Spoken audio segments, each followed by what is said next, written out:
रामचन्द्राय जनकराजय Manoharrai मामकलीस्तदाय महितमङ्गलम्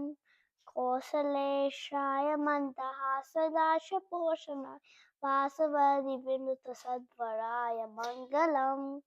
चारुकुङ्कुमोपेतचन्दनातिचर्चिताय हारकटकशोभिताय भूरिमङ्गलम्